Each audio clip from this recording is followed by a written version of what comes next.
Good morning. This is the time and place noticed for the Maryland Public Service Commission's weekly administrative meeting. Before we get into our agenda today, I just wanted to reflect on my past 3.5 weeks here working for the Commission and having a chance to meet a lot of the dedicated public service employees here at the Commission. Many of them who are lifelong. We've lost a few in the past week or two. And one in the audience today that I'd like to recognize is Patricia Stinnett, our Assistant Executive Director. Patricia started here as a public utility auditor back in 2007 and has worked her way up the ranks to the post of Assistant Executive Director. And she's held that position since 2016. I think our public institutions are sustained by individuals like Patricia, and I had the opportunity to meet her husband yesterday, Jeff, and hear about some of her plans post-retirement. But Patricia, thank you for all your service. We wish you well in the many years ahead, and we hope to see you back at the Commission on a hopefully somewhat regular basis. Monday? Or Monday would be fine if you decide to change your mind. I haven't known you for more than about 3 weeks, but from everything I've heard from your colleagues, you will be dearly missed. Thank you. Any other commissioners have comments? Just briefly, let me say, when you come to a new job, as I did 2 years ago, to the day,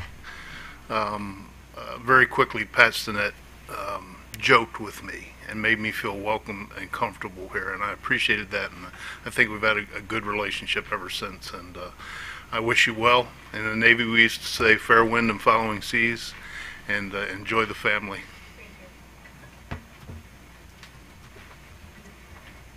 So Pat, known Pat a long time, and we're really going to miss you, Pat. And I feel like so many of us are, from the old days, are moving on to bigger and better things. And I hope you have a wonderful time. And I really wanted to talk to you about Utah, so I may get your phone number and get some more information, because I'm looking forward to that trip, and I know you're looking forward to lots of trips, and so have a wonderful time. Enjoy yourself. Thank you for everything, Pat.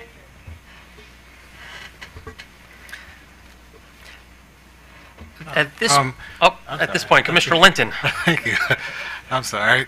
Oh, you don't have to stand back up, Pat. I'll just say that congratulations are certainly in order. I had an opportunity to work with you quite often when I was director of OER, and certainly not everybody wants to see you coming when you're bringing consumer complaint matters, but Pat was always very open and receptive and very helpful in trying to resolve a number of challenges that we would face there. And so I know that working with staff, and specifically with Tony, you've had a lot of wonderful experiences there, and it's certainly a loss for the Commission. It's a tough position to fill.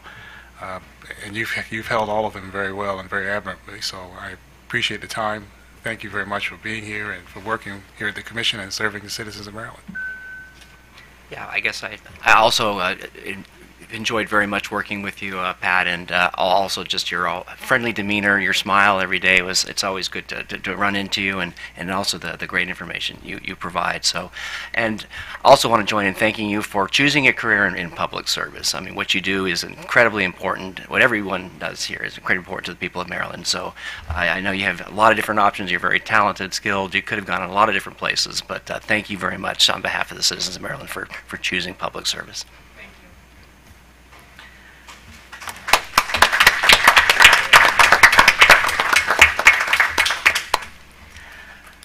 At this point, we will move into the meeting.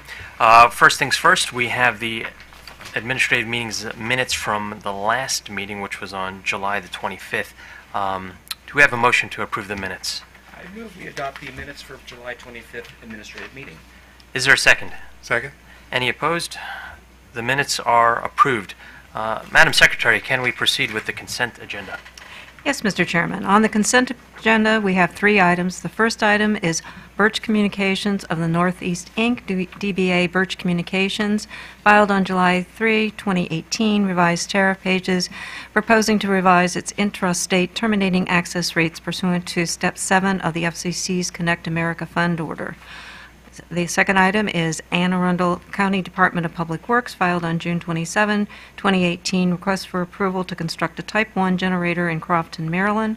And number 3 is Southern Maryland Electric Cooperative, Inc., filed on June 22, 2018, designation of weather stations in compliance with COMAR Section 20.31.0305.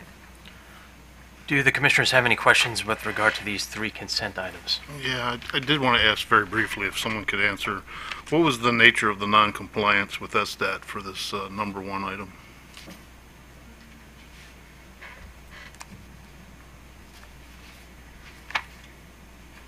Good morning, Commissioners and Chair. Margaret Tuberty on behalf of staff.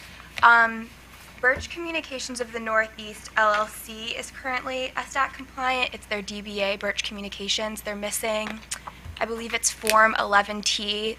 They're paying their taxes. Everything else is totally compliant. They're just missing a franchise renewal form for 2018. And we fully expect they'll be able to take care of that in the 90-day window. Yes, I'm currently in contact with their regulatory compliance agent. Very good, thank you. Seeing no other questions, is there a motion? Yes, Mr. Chairman. For item number 1, I move that we accept the tariff revisions for filing with an effective date of August 2nd, 2018, and direct the company to comply with all SDAT requirements and to notify the Commission of its good standing with SDAT no later than October 31st, 2018, to avoid action by the Commission to revoke the company's operating authority.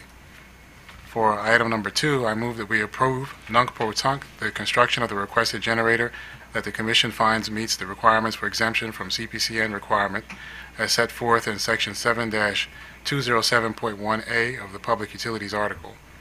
And for item number 3, I move we approve the weather station designations for the purpose of determining when there is an extreme weather period that requires restrictions on electricity service terminations under COMAR 20.31.03.03 and 20.31.03.04. Thank you, Commissioner. Is there a second? Second. All in favor? Aye. Any opposed? The motion for these 3 items carry. Madam Secretary, the administrative agenda, please. Thank you, Mr. Chairman. On the administrative agenda, item number 4 is FiberLight LLC, filed on May 11, 2018, notification of pro forma transaction. Good morning, Mr. Chairman, Commissioners. Lloyd Spivak for the Commission staff.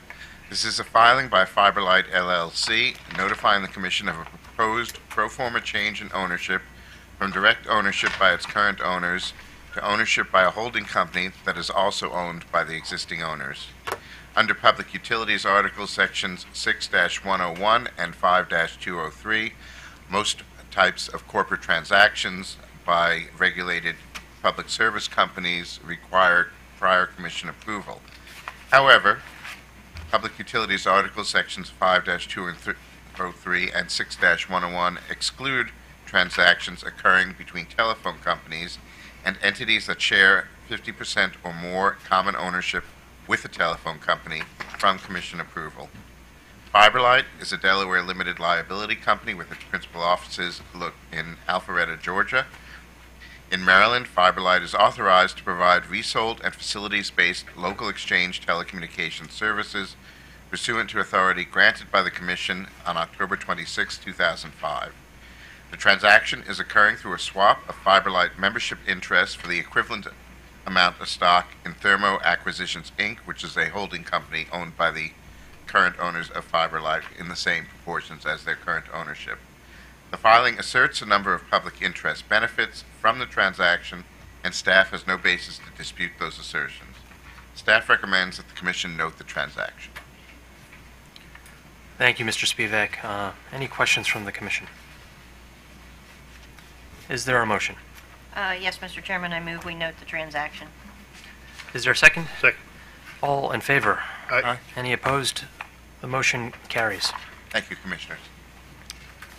Item number 5 is Tricia Wind Ohio LLC, filed on June 29, 2018, an application for certification as a renewable energy facility for the Maryland Renewable Energy Portfolio Standard Program. Good morning, Mr. Chairman, Commissioners. Kenneth Albert on behalf of staff. Again, this item addresses a filing by Tricia that asks the Commission to certify their wind generating facility as a renewable energy facility. Under COMAR, a facility seeking to obtain renewable energy credits, or RECs, for the renewable attributes associated with their electric generation must be certified by the Commission as a renewable energy facility. Under the Public Utilities article, a renewable energy facility must be located in the PJM region or must be located in a control area that is adjacent to the PJM region if the electricity is delivered into the PJM region. Tricia's wind energy facility generates electricity from wind turbines in Ohio, and Ohio is in the PJM area, PJM region. The maximum capacity of the 2 turbines that they'll be operating is 105 megawatts. Staff recommends that the Commission certify Tricia's generating facility as a renewable energy facility. Thank you, Mr. Albert. I recognize these facilities are in Ohio, so they are in the PJM region. But when you mentioned that adjacent control areas, would the Mid-Continent ISO be considered an adjacent control area for purposes of allowing a REC to be used in Maryland? If you know. I don't know. You mean the MISO area? Yes. I honestly, I do not know that. Kevin Mosier of Commission staff. Yes, MISO qualifies, as does the New York IISO as well. Okay, so the expansiveness of where we could accept our RECs from include not only PJM but adjacent RTOs? Correct. Okay, thank you. Any additional questions of staff? Of course. So this is 105 megawatts in Ohio. Does anybody have a notion of how many megawatts exist under Maryland's RPS and qualified renewable energy program in Maryland? How much do we have here that's developed here? I believe we have a little over, I believe about 1,100 megawatts of capacity. 1,100. Yeah, so this is a tenth of our capacity, and we get these all the time. And do we know how much what the value of these RECs are? Ballpark, I wouldn't hold anybody to a number, but about 2.4 million. about 2.4 million a year. Yes, if they were all sold in Maryland. If they were also so if they're all sold in Maryland. So to me, that I'll just restate the obvious why I ask these almost rhetorical questions, but not quite, is that this is $2.4 million a year, Mr. Chairman, that's going to go out of Maryland's economy to the state of Ohio's economy, and we continue to have a dearth of development of these renewable energy facilities in the state of Maryland for reasons that we don't need to debate here, but it just seems like a dichotomy in Maryland's position on these wind resource facilities. Thank you. Seeing no other questions, is there a motion? Yes, Mr. Chairman, I move the Commission approve the application and issue a renewable energy facility certification number, direct the company to establish a REC account with PJM GATS within 30 days of certification, and direct the company to file notice with the Commission within 30 days of any changes to the information in the application. Thank you. Is there a second? Second. All in favor? Aye. Aye. Any opposed? The motion carries. Item number 6 is Phoenix Fuel Management Company, filed on April 27, 2018, an application for a license to supply natural gas or natural gas supply services in Maryland. Good morning again, Mr. Chairman, Commissioners. Kenneth Albert on behalf of staff. This item addresses a request by Phoenix for authorization to operate as a natural gas supplier for commercial and industrial customers. Phoenix's management team has significant experience in the energy industry. Neither Phoenix nor any of its affiliates are energy suppliers in other states. To err on the side of being totally comprehensive in how we reviewed this company, though, we were aware that in February 2018, Phoenix's parent, New Jersey Resources, sold a supplier, NJR Retail Services, I'll call them NJR, to Direct Energy Business Marketing. We did look at the history of NJR as a former affiliate, and no complaints had been filed against that company in the other states where it's operating. Based on this information, staff believes that the performance of Phoenix and its former affiliate NJR has been satisfactory in other states. Therefore, staff recommends that the Commission authorize Phoenix to operate as a natural gas supplier. Thank you, Mr. Albert, for preparing the buck sheet and making this recommendation. Mr. Bonakowski as well. Do the commissioners have any questions? Is there a motion? Yes, Mr. Chairman. For item number 6, I move we grant the company a license to operate as a natural gas supplier in Maryland for the customer classes and service territories applied for and recommended by staff, and direct the company to provide marketing and training materials specific to its Maryland operations to the Commission staff 30 days prior to utilization of materials in Maryland, and direct the company to file notice with the Commission within 30 days of any changes to the information in the application. Thank you. Is there a second? Second. All in favor? Aye. Any opposed? The motion carries. The final item, Madam Secretary. The final item on the agenda is the Potomac Edison Company, filed on June 20, 2018. Its updated electric supply rates for Type 2 SOS, resulting from bidding on June 11, 2018, and approved by the Commission. Good morning again, Mr. Chairman, Commissioners Lloyd Spivak for the Commission staff. These are Potomac Edison's Type 2 standard offer service rates for the period from September 1st, 2018 through November 30th, 2018. By virtue of the settlement in case number 8908 and Commission decisions in case number 9056, Type 2 SOS is provided to commercial and industrial customers with peak load contributions between 25 and 600 megawatts. It is procured and priced on a quarterly basis per the Commission's orders in case number 9056. Bidding to provide Type 2 supply for the September to November period was conducted on June 11, 2018. Depending on the customer's class, the average year-on-year bill change ranges from an increase of 2.4% to an increase of 3.4%, while the supply rate changes between the summer and fall quarters is a decrease of 3.3%. Staff recommends that the Commission accept for filing Potomac Edison's revision to their Type 2 SOS energy rates with an effective date of September 1st, 2018. Thank you, Mr. Spivak. You know Potomac Edison's counsel is with us as well today. I had a question regarding the PH class. I noticed that quarter over quarter it's decreased the rates by 3.3%, but year over year PH class is expected to pay $156 more over that 3-month quarter. Can you explain who are the typical customers in the PH rate class? Mr. McAuliffe. Mr. McAuliffe, thank you. Good morning, Chairman and Commissioners. Drew McAuliffe on behalf of staff.